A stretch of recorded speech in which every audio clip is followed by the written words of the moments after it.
wanted to put something out there for men who either have never been to counseling or maybe have been to counseling or maybe are considering going back. Like, I wanted to try to offer them some information about why the heck men should go to counseling, maybe what's holding them back, and what's the advantage of having a therapist in the first place. Yeah. Not much to cover, right? I was just say, like, that's everything. That's everything ever. No, but I mean, and it's one of the reasons that I did start a men's counseling practice, right? Is because I saw the need that, like, myself, all my friends, all my coworkers, everybody I ever interacted with, I was looking around and I was like, man, you guys, me, we would all benefit from this. And I'm looking around for counselors for myself. I'm looking around, my friends are looking at counselors and they're like, I wouldn't really go to them, and I wouldn't go to them, and I wouldn't go to them, and I wouldn't go to them. And so it's kind of like a left out market because one, men, we don't really want to go to counseling. And then when we do, it's just not geared towards us. So it's one of the reasons that I started, is because I wanted to make sure that men had a place to go so that they can reach their goals, so that they can become better men, so that they can be better dads, better husbands. It's not some like foo-foo-y like place, right? Like there's just a ton of stigma around it. To call out. Yeah, man. I think that's like, when I work with men, that's the number one thing, is the moment I drop an F-bomb or the moment I like take my shoes off and cross my legs, they're like, what's going on? They're like, oh, okay, that was cool. That was like less, I don't know, like professional and sticky and stuffy. Not that we have a lot of skills to offer, but we're not going to offer it in a stuffy kind of clinical, unattainable way. Yeah, well, and a lot of guys I see, have this stigma of therapy being this like, it's a place you're going to go cry on the couch about your mom, about, like, or Which we're going to learn we're going to parade no. unicorn manes, right? Like, or we're going to learn to write poetry. And that's just not really what it's about. Like, come on, Kyle. That's what you do every session, is write poetry about unicorns and mothers. That's what I do when I go home. Yeah. Right. After work. Yeah. What do you actually talk about with most of your men in session? Like, what do you think comprises a couple of the topics that you touch on when you work with clients? Yeah, so kind of some of the themes that I typically see, it's mostly relationship based, right? Like that's, so men that don't feel comfortable coming to counseling usually only come to counseling when either the fear of something bad happening or the pain of something bad happening brings them in. Okay. And so a lot of times the motivating factor is something going wrong in their relationship, or they finally reach this spot in their work and career life where they're like, hey, I'm getting there. Turns out it's taking a lot of my time, a lot of my energy, and my kids are 12, 13, and I don't remember any of their lives so far. So a lot of what I see is for that.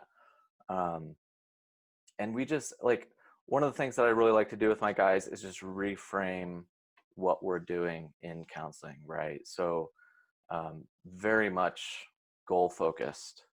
Let's make goals. Let's make them something that we can work towards.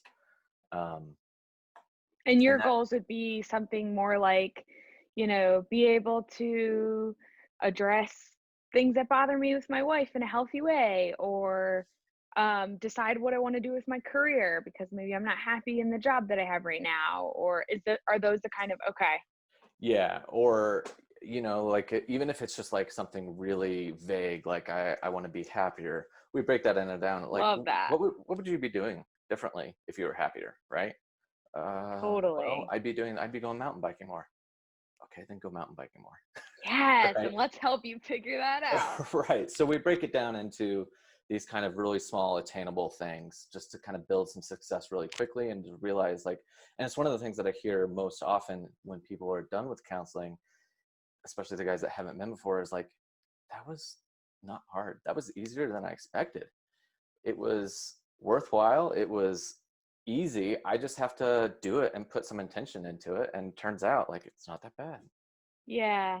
I have a lot of people who ask, like, if that's what I'm going to be doing is just talking about what I want to see different and the things I need to do to move to a different place, then why do I need to see a therapist? Right. Like, why wouldn't I just talk to my buddies about like, hey, my old lady's kind of stressed about me working or me like going to hang out with you guys once a week and I don't know how to approach it with her. They're like, why should I see a therapist? You know? What Yeah. would you say to guys like that? Like what's the purpose of having a therapist help you attain those goals?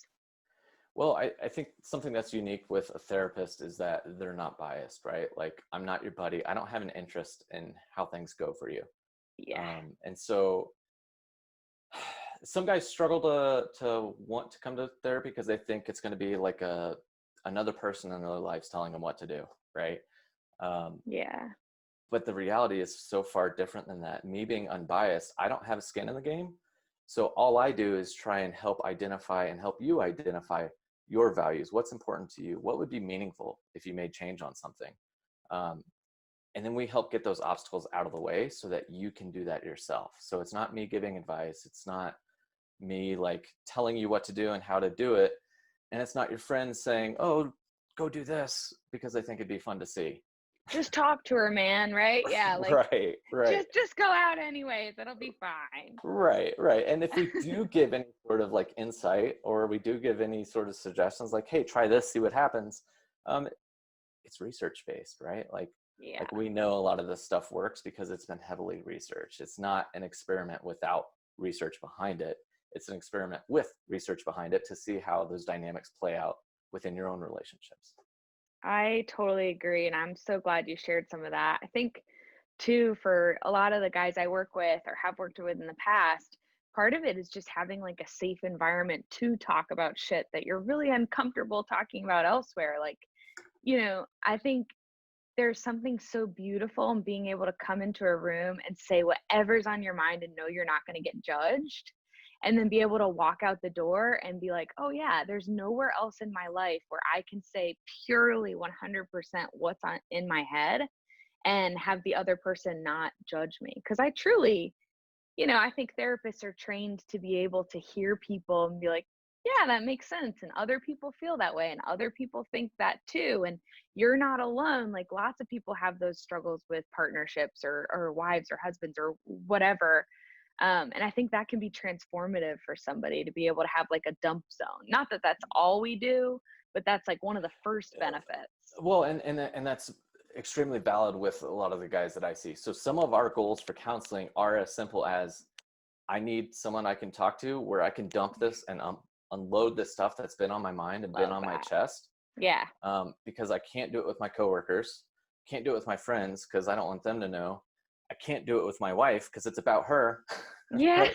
So a lot of guys come in and say, I've been holding on to this stuff for a really long time and I have Yeah. nobody to share it with. And as soon as they get it off their chest, they can leave it with me in the room and walk and go back to their lives and just leave it here, right? And so for a lot of guys, just having the outlet of being able to say these things, they don't have that opportunity elsewhere in their lives. Or conversely, also what I see a lot of is the only person they can share these things with are their spouse, and their spouse is taking on a lot of responsibility, a lot of weight. Yeah. It gets heavy fast. Changes So the dynamic in the relationship. All of a sudden your spouse is using that against you in fights or feels like they have to fix you and are trying to right, give you advice that isn't helpful. So I agree with that a lot right, and too. it's just overwhelming to be the only person in somebody's life that's taking on an emotional support role. Yes. Oh gosh, it's heavy. You know what I see a lot of too is the male spouse only feels or is feels like they can't talk about their feelings, so they Mhm. kind of stuff it inside, and then their significant other feels detached from them and they're like, why don't you talk to me? And it's like, I don't know how. I've never done this. My parents weren't ushy gushy feely kind of talkative people, so the role models in my life didn't teach me how to do this.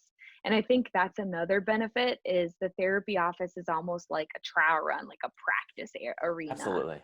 Yeah, absolutely. It's practice, right? And I tell a lot of my guys like the great thing about therapy is that you get to come in and all those like thoughts that have been bouncing in your head for weeks, months, years, right? Like when you say it out loud, it forces you to summarize, it forces you to be concise, it forces you to make a coherent sentence. And so when you do that, it kind of removes it from that, like that bouncing back and forth, and just gets it out. And so Yeah. just talking helps. I mean, there's I think no, words have power for sure and gives us strength over our lives when we're able to label something. yeah, yeah. And a lot of the guys that I see, um, you know, you kind of touched on it a little bit, like we don't have the skills to be able to share. And so we're practicing here in counseling. But I think it actually goes a step beyond that. We don't have the skills because oftentimes we don't even recognize ourselves that these are emotions and feelings that are going on, right? Good point. half Yeah. half the time it's like, I don't know that I'm feeling something unless it's slapping me in the face, right? And at that point, it's so intense that it's like, oh shit, this is something I have to deal with now. Yeah. But the reality is, we've got emotions and feelings. We're human. Yeah. These emotions and feelings are going on all the time. We're just not paying attention to it.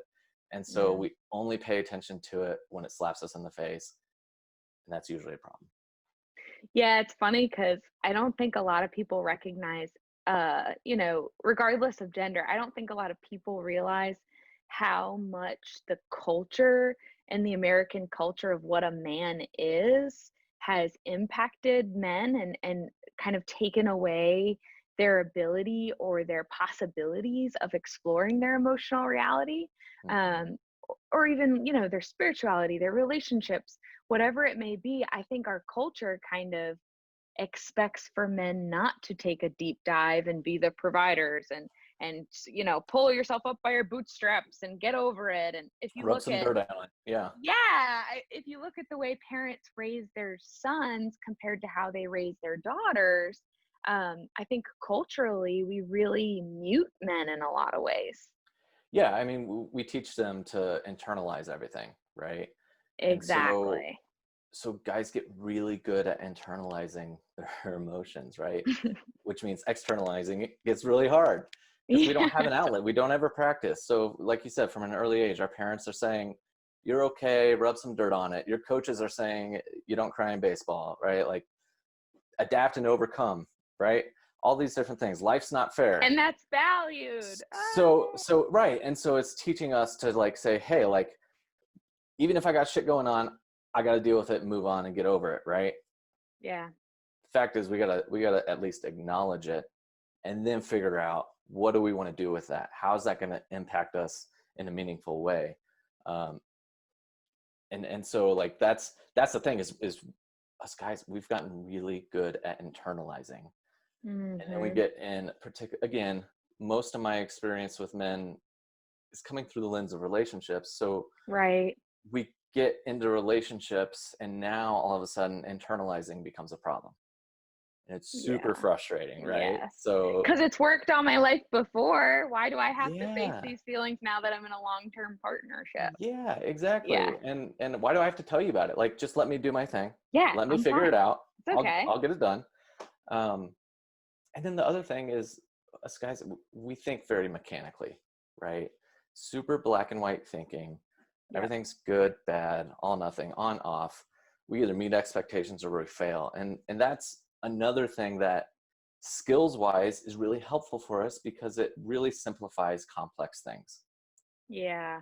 like emotions, right? And Yeah. Yep. so we use, in context of our feelings and our emotions, we use that black and white thinking to either turn them on or off. We're not thinking in any sort of spectrum. It's either I'm angry or I'm not. I'm sad or I'm not. I'm anxious or I'm not, right? Which is super limiting. Like you might as well be in shackles emotionally because there's this broad rainbow of emotional spectrum that you get to experience if you're willing to tap into that. Yeah, well, and I don't want to only respond when something's at 100%, right? So Right. so if Yeah. I notice that I'm getting angry about something, I don't want to wait till I'm really angry about it to do something about it.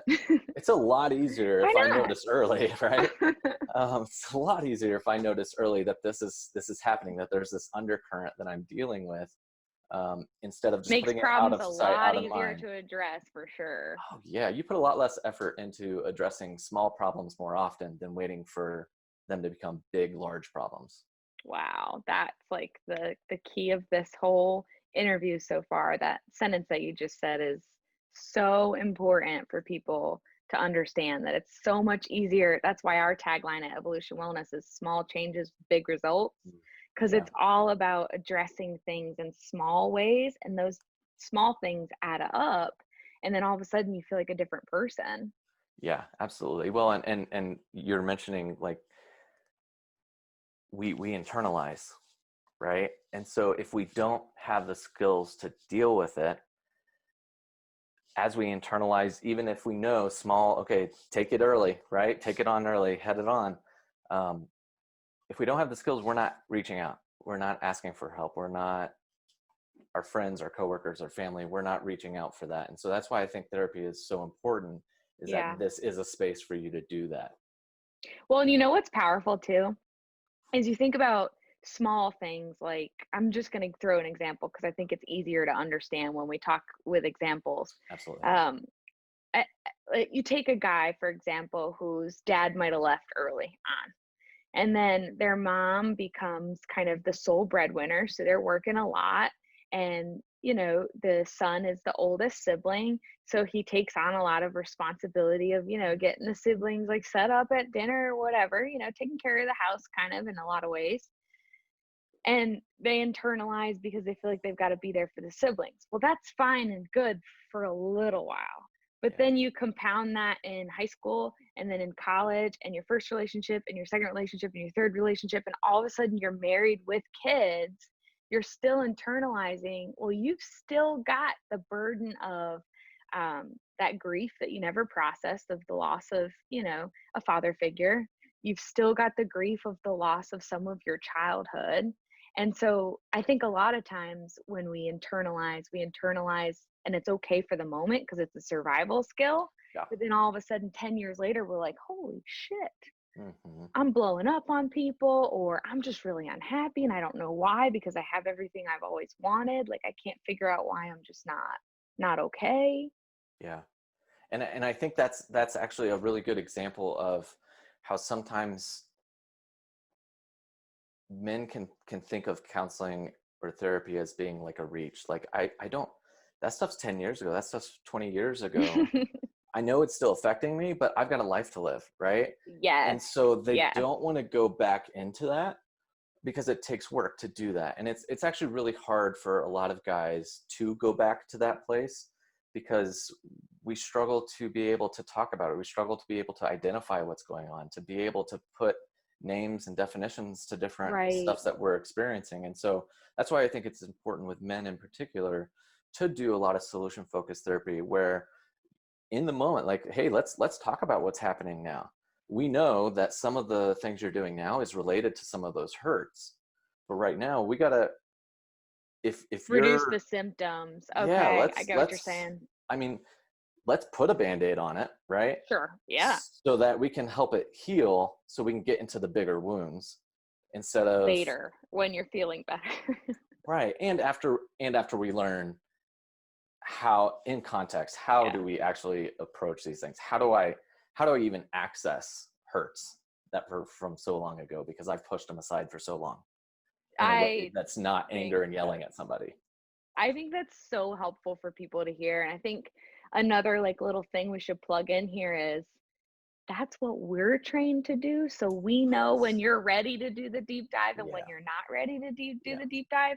Whereas if you're like chatting with a friend or your loved one, they don't know how to do that in a controlled way because it's almost like a floodgate. The more you internalize, right, you've got like this big dam you've built up. And so a therapist is someone who can act as a guide and be like, yo, dude, maybe we should take this brick out before we Mhm. take these 17 Exactly. bricks out and burst Exactly. the dam. Exactly.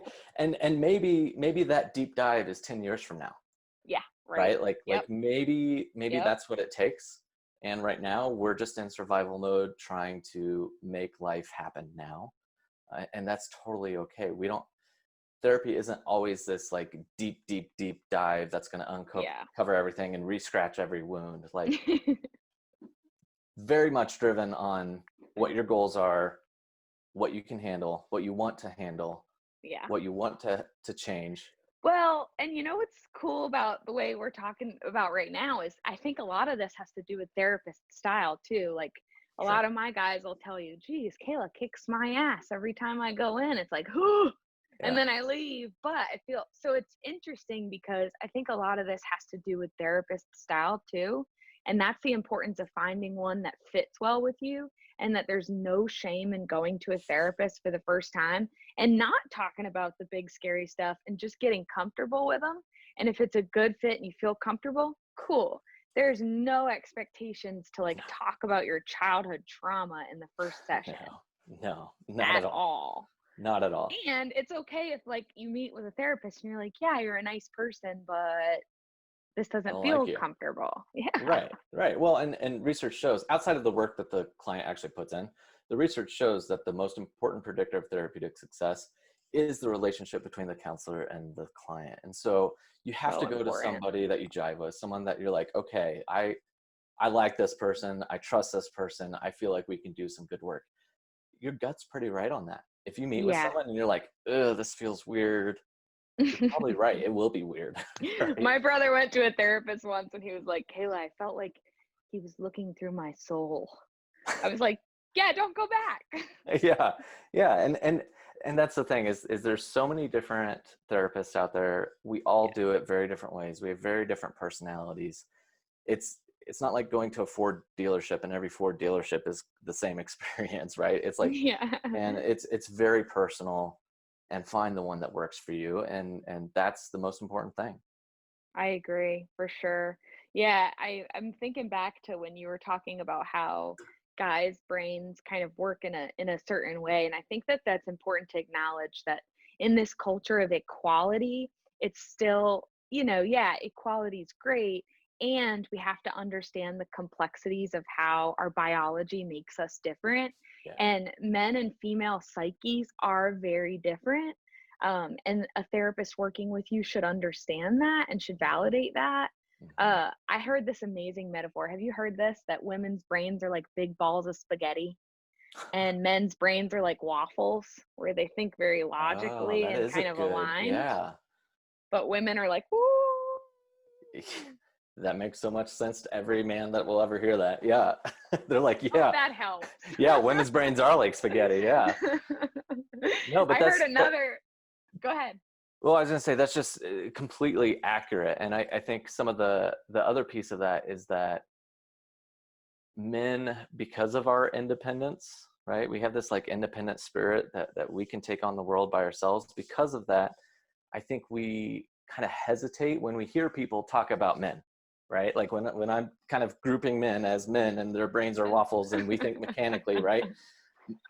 Immediately, the guy watching is like evaluating, am I Hmm. mechanical and am I black and white thinker? And right, like they're trying to figure out if they fit that mold, and definitely not everybody's going to fit that mold. Sure. These are Yeah. super generalities, Yeah. I but agree. therapists are trained to be able to adapt to whatever that looks like. So if it's spaghetti on top of waffles, or if it's just spaghetti, or Okay. whatever it is, right? Yeah. Like we're trained to be able to do that and see you as a person, not to categorize you as a specific Yeah. way of thinking or feeling or acting.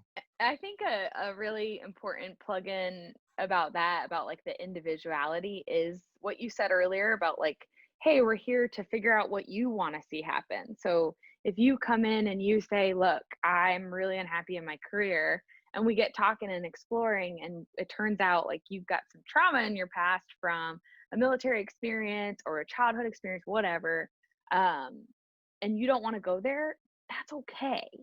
Yeah. That we're catering our treatment to you, and whenever you're ready, let us know. But I think that's something that my men have always had a hard time with, is being able to tell me like, I don't want to talk about that, or hey, I don't really like that homework suggestion, I'd rather do something different, or I'm not comfortable with saying that to my wife, let's find smaller ways of doing this. And I think that if you can come into the therapy experience knowing that you're not going to hurt our feelings, that this is our profession, and please be nice to us and kind, don't be super mean or a dick, but Right. we do work for you and we can cater treatment to you, and we're not going to take it personally if something doesn't, like you said, jive with you really well. Yeah, absolutely. And I tell all my guys in the first session, like, you have to advocate for yourself. So if something's not working, or if your goals change, or whatever that is, I need to hear that from you, because Yeah. I can adapt to that. I just have to know it. Right. Yeah. And so it's very much a client driven process. It's driven on their goals. It's driven on what they want to accomplish. It's driven on how they want to feel better or what they want to do better. It doesn't mean that we won't have insight and say, like, Right. hey, actually, Right. maybe look a little Maybe over we here, should because this is something consider. we're noticing, right? Um, but it's still, again, the client gets to decide, yeah, this is something I want to do, or no, this is not what I'm wanting to tackle right now. Yeah. I worked with a guy once, and we did such good work about all these different things, like finding meaning in his life, like, making some adjustments to his friendships, stuff like that. But about a year in, when I thought we were about to graduate, he was like, actually, there's this thing that I think I want to talk about now. And I wasn't ready before. And he opened up to me about something that had happened to him when he was in college. Hmm. And I think that's such a powerful experience when you develop a really close relationship with somebody and you guide them and help them, and you're kind of like in their corner. I kind of see it as a boxing corner Yeah, where you come down. absolutely. I'm not fighting the fight for you, but I'm in your corner. I'm helping you out. I'm pepping you up. Um, and then all of a sudden, like, to deepen that relationship when he was ready was just an incredible experience. And I don't know, I hope that helps someone hearing that out loud. Yeah, for sure. And what I love about that is it took him a long time to be comfortable to bring that up to you, and he stayed with it, right? He stayed with Yeah. it, and then he's like, okay, I think I'm ready. That was probably something that he had been thinking about for a long time, and it's totally cool if it takes that long, right? Right. And Yep. then No pressure. the other thing is that, especially with men, we don't necessarily classify, because we're not necessarily as insightful about our feelings and our emotions. We don't necessarily classify some of the struggles and some of the issues that we've experienced previous in life as issues that need to be therapeutically worked on, right? We True. don't label them as trauma, and so therefore it's not a problem, and I don't have to address it. And then we get into the middle of counseling, they're like, oh, actually, this might be a problem I didn't realize was a problem. And that's one of my favorite things, is when people are like, Yeah. I didn't even realize this was a problem. It's a problem. Let's do it. Yes. Man, it's so validating too when when you work with a therapist and your therapist figures something out. Like, you're like, I don't know why I do that, or I don't know why that pisses me off so bad. And then they're like, all of a sudden they point I out, know. well, Yeah. well, and you're like, Yeah. oh, okay. Because we're not, it goes back to what we were talking about earlier. We're not biased. We're not involved in their life. We don't have skin in the game. So we just see it from this like outside perspective, and it's a lot clearer for us because we're not attached to it. That's true. It's almost like ninja skills. Sometimes all of a sudden we're talking about one thing and bam, we're talking about something in the past that you're carrying with you. It's just Right. really cool. Yeah. So when you're talking to somebody initially, do you have like a ballpark of how long you work with clients, or how, because that's a question I get a lot, is like, how Yeah. long do you think this will take? Yeah. Um, no, and I'm pretty upfront about that. And I think some of that is also stylistically depending on what kind Yeah. of therapy the therapist does, and what they believe in, right? And so I use solution focused brief therapy. It's considered a brief therapeutic model. Our intent is to get you some wins really fast, get that snowball going, and then let you just pick up that snowball and run with it, right? So I don't I don't ever want to say it looks like it's going to be 10 weeks, or it looks like it's going to be 100 weeks, or it looks like it's going to be 2 sessions, because I don't know what's going to come up in those sessions. And so my goal with each session is that you leave here, this office, with something meaningful, something actionable, something that's going to make a difference in your life. And then when you come back, we'll do it again. Nice. So if it's 2 sessions, great. If it's 20 sessions, great. I love that. That's cool. That's nice to hear. I think that that's a question that comes up a lot. What do you think, Kyle? Are we missing anything that we didn't touch on? Men No, in therapy with men. yeah. I mean, I think one of the big things, and we did touch on this, but I just want to reiterate, finding the counselor, the therapist that you feel good with. Yeah. Guys, one of the things, even just thinking about going to counseling, is it's super uncomfortable because we don't know anything about it, right? It's not, we don't talk about it in our families. We don't talk about it with our friends. So guys have no idea what therapy looks like. And so we have all these ideas and stigmas around what we think it looks like. And that's not really what it looks like, right? Like we talked about, we're not necessarily just crying on the couch writing poems. Although to me that sounds fun. Spaghetti brain. Yeah, spaghetti brain. For me, I'm like, unless that's your goal, like let's get shit done.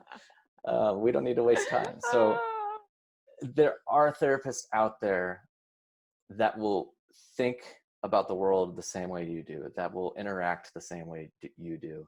Not every therapist is the same.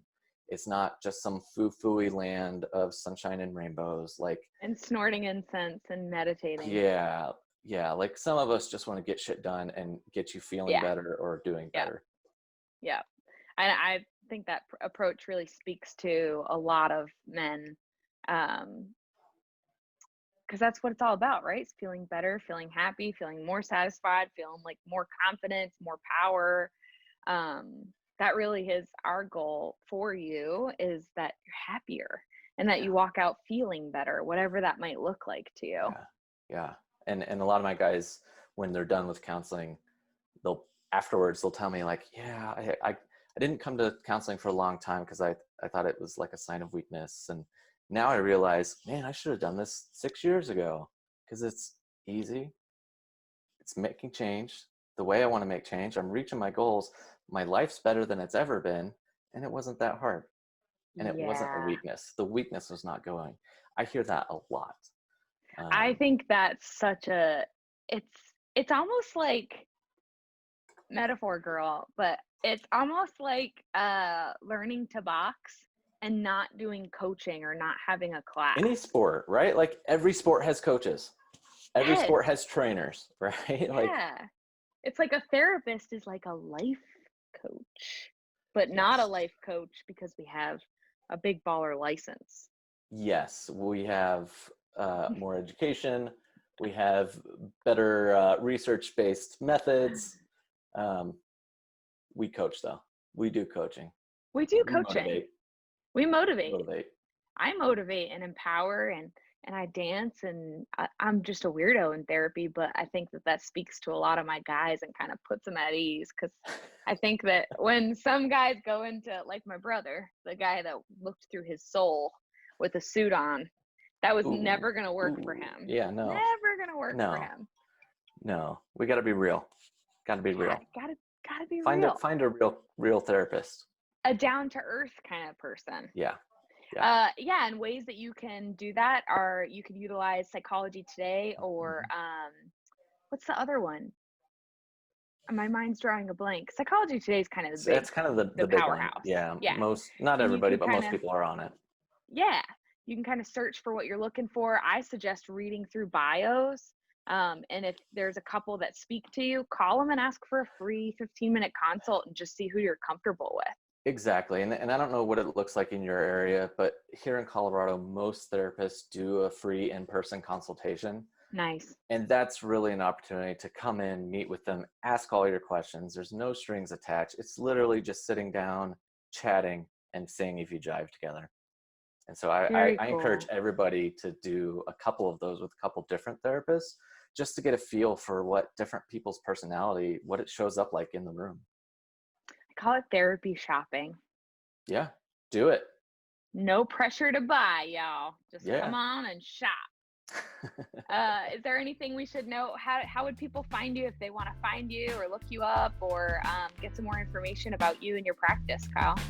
Yeah, so you can go to the website theraphe.com, theraphe.com.